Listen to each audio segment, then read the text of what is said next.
Olá pessoal, tudo bem com vocês? Eu sou a Kelly, professora de História. Bem-vindos ao meu canal. O assunto hoje é Reforma Protestante. Esse é um assunto bem legal que mostra como pensar pode revolucionar e tirar as pessoas de uma situação de opressão, de prisão mental. Como é um assunto bem legal, assim, a gente acaba falando bastante, eu vou dividir esse conteúdo em 3 vídeos. Então, neste primeiro vídeo, vamos falar sobre o contexto europeu, ou seja, as motivações, as coisas que estavam acontecendo lá que motivaram a Reforma Protestante. E vamos falar também sobre os primeiros reformadores, aliás, sobre os precursores da Reforma, aqueles que protestaram, mas não conseguiram abrir novas igrejas, fundar novas igrejas. No segundo vídeo falaremos sobre as novas igrejas, luterana, calvinista e anglicana. E no terceiro vídeo falaremos sobre a Contra-Reforma, que foram as mudanças feitas dentro da Igreja Católica para conter o avanço do protestantismo e a perda de fiéis católicos. Então vamos lá. Para começar hoje, então, o que foi a Reforma Protestante e por que ela aconteceu, onde ela aconteceu, quando. Então vamos para este contexto, para esse início de conteúdo. Primeiro, não é inscrito no canal ainda, já aproveita, se inscreve, ativa as notificações e curte o vídeo, compartilha e chama os amigos para estudar história também. Abre parênteses, pessoal, eu não estou falando mal da igreja de ninguém, não estou defendendo a igreja de ninguém, tá? Eu tento ao máximo fazer uma avaliação laica do conteúdo, compreendendo o assunto sem puxar para um lado, para o outro. Então, às vezes você vai ouvir aqui falando críticas, nossa, está criticando a Igreja Católica. Não é a Igreja Católica de agora, né? A Igreja Católica lá dos séculos XV, XVI, porque lá realmente tinha muita coisa para ser criticado e não sou eu que falo isso não, eram os reformadores que diziam. Então, vem. Então, fecha parênteses aí para deixar esse esclarecimento para vocês. A Reforma Protestante, ela vai se iniciar com o ato de Martinho Lutero em 31 de outubro de 1517, ou seja, já no século XVI. Mas ainda no século XV, nós vamos ter ali movimentos reformistas, movimentos protestantes. Por que protestante? Porque eles protestam contra a situação da Igreja Católica, contra a situação social, religiosa, política que tinha no período lá na Europa. Então, séculos XV e XVI na Europa. A Reforma Protestante acontece dentro da Igreja, mas ela não se limita a assuntos religiosos. Ela trata também de assuntos políticos, de insatisfações políticas. O que estava acontecendo na Europa naquele período? O protestantismo é contemporâneo do renascimento cultural, aquela renovação de ideias que aconteceu na ciência e nas artes, também na Europa no século XIV e XV e que eu já expliquei para você em outro vídeo. Algumas das características renascentistas vão motivar e vão acelerar o processo de reforma, como, por exemplo, a valorização da língua vernácula. O que é isso? A língua falada pela pessoa, a língua falada dentro de um território. Por exemplo, nas missas católicas naquele período, usava-se o latim. Nos textos religiosos, a Bíblia, tudo era em latim. Então, os fiéis, na verdade, eles iam na missa por costume, porque ninguém entendia nada. E aí começa-se essa valorização por meio ali do Renascimento da língua falada, pedindo assim que as pessoas realmente pensassem naquilo que eles ouviam, entendessem aquilo. Isso só seria possível se fosse falado em uma língua que o povo entendesse. Outra característica interessante do Renascimento e que motiva a reforma é o racionalismo, que é o quê? O incentivo ao raciocínio, ao pensamento, o uso da razão em detrimento da fé. Então eles começam a falar assim, você não pode acreditar nas coisas simplesmente porque alguém disse que é assim, porque Deus quis assim. Você tem que pensar. Eles valorizam o raciocínio. E outra coisa que acontece nesse período, que vai ser muito importante para a divulgação dessas ideias protestantes, vai ser o invento da prensa de tipos móveis de Johannes Gutenberg. um alemão que inventou uma impressora bem moderninha para a época, que ali com os tipos, que são tipos, as letras, que ele conseguia organizar dentro de uma chapa, facilitava ali a organização e a impressão de várias páginas de um livro ao mesmo tempo. Os livros ali na época da Idade Média, no período anterior, eles eram o quê? Todos escritos à mão, né? Então pense no tempo que levava para fazer um livro, e isso, claro, deixava o livro muito caro. Então apenas pessoas assim de classes muito altas tinham acesso aos livros. Esse invento de Gutenberg, ele vai baixar, vai fazer com que os preços dos livros caiam, e aí mais pessoas podem ler. Claro, mais pessoas dentro das possibilidades, porque a maioria da população naquela época era analfabeta. Mas o primeiro livro publicado na prensa de Gutenberg, isso lá na década de 1440, o primeiro livro publicado pela prensa de Gutenberg foi a Bíblia. Então ele começa ali a popularização da Bíblia e a tradução. Algumas pessoas, alguns precursores da reforma vão fazer a tradução para a língua vernácula, e isso vai levar para pessoas comuns a leitura desse livro sagrado do cristianismo. A reforma protestante foi a maior divisão, a maior cisão ocorrida dentro do cristianismo. Às vezes a gente se confunde sobre o que é igreja e o que é religião.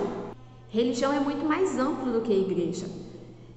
Nós temos aqui no Brasil, a maioria das pessoas, elas são cristãs, algumas protestantes, algumas católicas, algumas neopentecostais, pentecostais. Então temos várias divisões, várias definições dentro do cristianismo, mas todas essas igrejas, elas têm a Bíblia como livro sagrado, ela tem, aceita ali Jesus Cristo como Salvador. Todas essas igrejas que seguem os ensinamentos de Cristo, os ensinamentos que estão na Bíblia, o livro sagrado, elas são cristãs. E qual era a igreja cristã que tinha na Europa naquela época? A Igreja Católica apenas. Tinham pessoas de outras religiões, como islâmicos, tinha outros tipos de catolicismo, como a Igreja Católica Ortodoxa no Império Otomano, mas dentro da Europa, a igreja cristã que predominava era a Igreja Católica.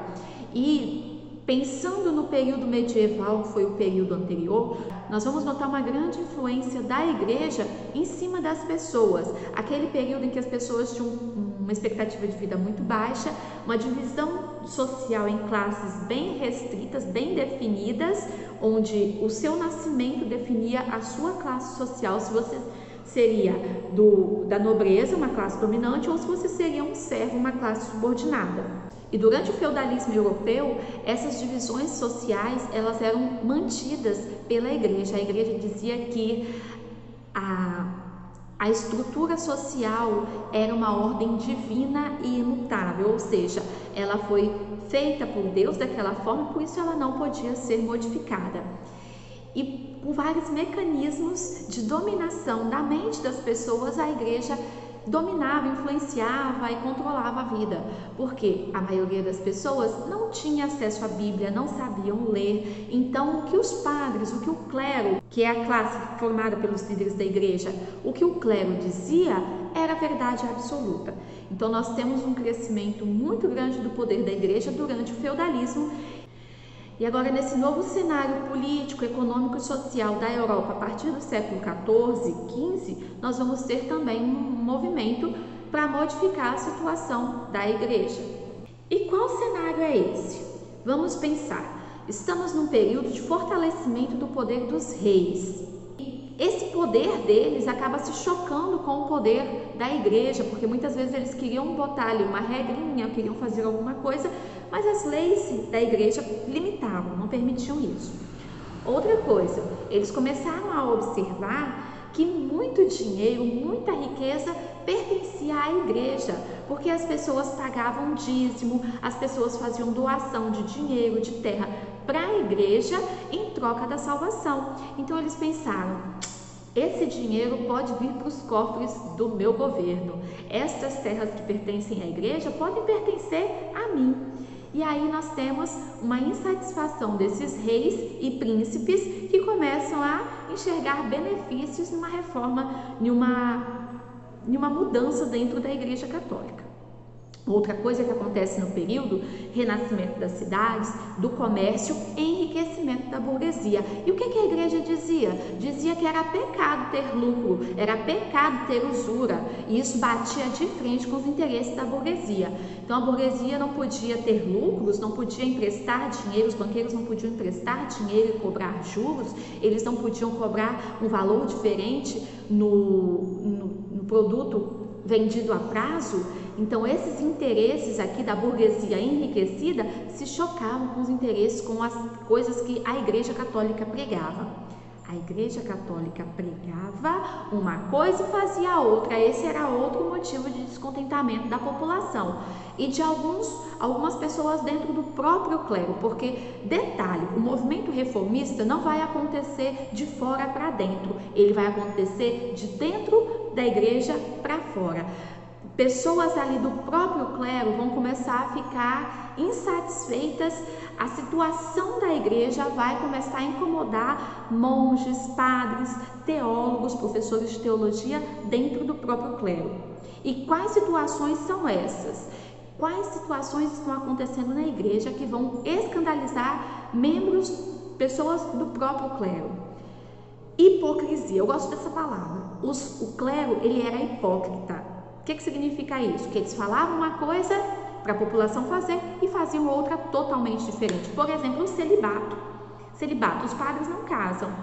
Só que lá os padres casavam extraoficialmente, tinham família, tinham filhos e condenavam, por exemplo, lá um fiel da igreja que cometia adultério, que tinha um filho antes fora do casamento. Mas os padres, até os papas tinham famílias enormes com vários filhos e tal. Isso eu chamo uma hipocrisia, você falar uma coisa e fazer outra. Mas tinham muitas coisas dentro do clero que estavam erradas. Era uma corrupção muito grande, era uma venda de cargos eclesiásticos, tipo assim, para você ter um cargo mais alto dentro do clero, porque o próprio clero era dividido em baixo clero e alto clero. E dentro do alto clero, para você ser um bispo, um cardeal ou um papa, quem tinha mais dinheiro é quem mandava, é quem chegava nesses pontos. Então tinha uma corrupção muito grande, um luxo, uma ostentação do clero que contrastava com a pobreza da população que mantinha esse luxo. E tudo isso, gente, associado a um despreparo do baixo clero. Muitos padres, eles apenas compravam o título de padre para poder participar ali dessa classe mais influente, mas não sabiam nem ler. As missas eram decoradas, as cerimônias, os ritos eram decorados e assim feitos. Então, ser membro do clero naquele período não era por vocação, era por prestígio, por querer ter uma vantagem maior na sociedade. E algumas poucas pessoas que foram para essa área por vocação vão começar a ficar incomodados com essa situação. E aí nós vamos ter esse movimento reformista, esse movimento de mudança. O que é reforma, né? Uma coisa que não está legal, que a gente vai pintar ali uma parede, vai trocar uma porta. Outra coisa que começou a acontecer nesse período lá na Europa foi a venda de indulgências e de falsas relíquias. Na verdade, isso já acontecia há um tempo. Final do século XV e início do século XVI, isso vai se intensificar. O que era a indulgência? Era um documento que a pessoa pagava para tirar a alma de alguém que estava no purgatório. Então a igreja dizia assim, que tinha o céu, então os santos iam para o céu, tinha o inferno. Quem era excomungado da igreja, ali um demôniozinho na vida, já ia direto para o inferno. E as pessoas normais, nós somos normais, cometemos pequenos delitos, pequenos pecados no dia a dia, a gente ia para o purgatório e ali ficaríamos até purgar os nossos pecados, sofrendo ali, né, sei lá, levando chibatada do capeta, não sei. E depois de um tempo a gente passaria ao céu. E eles começaram a vender as indulgências, porque tipo assim, se seu pai morreu e foi para o purgatório, você acredita nisso, a igreja te ensinou isso, você não sabe, né? Não tem outra verdade para você, isso é verdade. Você pensa, seu pai está lá sofrendo no purgatório e você tem um dinheirinho, você pode pegar esse seu dinheirinho, doar para a igreja e salvar a alma do seu pai lá do purgatório para o céu, para o paraíso. Não é legal? Pois é, muitas pessoas começaram a comprar essas indulgências e também as falsas relíquias, que eram que objetos sagrados vendidos pela igreja, que as pessoas, ao ter aquele objeto em casa, poderiam ter milagres, poderiam ter a salvação. Exemplo, uma lasca de madeira que eles diziam que era um pedaço da cruz de Cristo. Um pedaço de pano velho que eles diziam que era o manto da Virgem, um pedaço do manto da Virgem Maria. Então as pessoas tinham fé e compravam esses objetos e pagavam por essas indulgências com fé de que aquilo traria benefícios religiosos para eles, que traria milagres, que traria salvação. Ainda no século XIV vão surgir o que nós chamamos de precursores da reforma ou primeiros reformadores, que são pessoas que vão começar a criticar a igreja, mas que não vão conseguir levar adiante as suas críticas e formular igrejas, realmente novas igrejas, mas que vão criticar a postura, a posição da Igreja Católica. E essas pessoas, elas são teólogas, são pessoas dentro ali, professores de teologia, membros do clero. Principalmente nós destacamos o nome de dois. Primeiro, John Wycliffe, lá na Inglaterra, ele traduziu a Bíblia para o inglês e ele viveu num período bem interessante da Igreja Católica, da história da Igreja Católica, que foi o período dos dois papas da Igreja. Teve um conflito ali na hora de escolher um novo papa e o clero da França escolheu um papa e o clero de Roma escolheu outro papa. Então nós tivemos um período onde tiveram dois papas. Aproveitou essa situação para colocar no papa o nome de Anticristo. Ele não aceitava que a igreja chegasse a tal ponto de não entrar em acordo sobre a escolha de um papa. Ele vai ser excomungado da igreja, né? Mas por ter apoio da burguesia ali, ele vai acabar tendo até uma morte natural. Não vai ser o que vai acontecer com o outro precursor, que é o John Hus, que viveu na República Tcheca, onde hoje é a República Tcheca. Ele vai traduzir também a Bíblia para a língua tcheca, que é a língua do povo onde ele vivia, fazer duras críticas principalmente à corrupção e ao luxo que tinha no alto clero. E ele era muito perigoso para a igreja. Por que ele era perigoso para a igreja? Além de ele traduzir a Bíblia para o tcheco, ele fazia os seus sermões, as suas pregações na língua tcheca. E durante esses sermões ele fazia a crítica a esse clero. Então, nós temos aqui uma grande ameaça para a Igreja Católica. E o que a igreja vai fazer? Calar a boca dele, excomungando e condenando ele à morte na fogueira. Ainda hoje, John Hus é visto pelos tchecos como um mártir. Bom, pessoal, por hoje é só. Acompanhe o próximo vídeo, onde vamos falar sobre Martinho Lutero, João Calvino e Henrique VIII, rei da Inglaterra. Obrigado por ficar comigo aqui até o final. Tchau e até a próxima!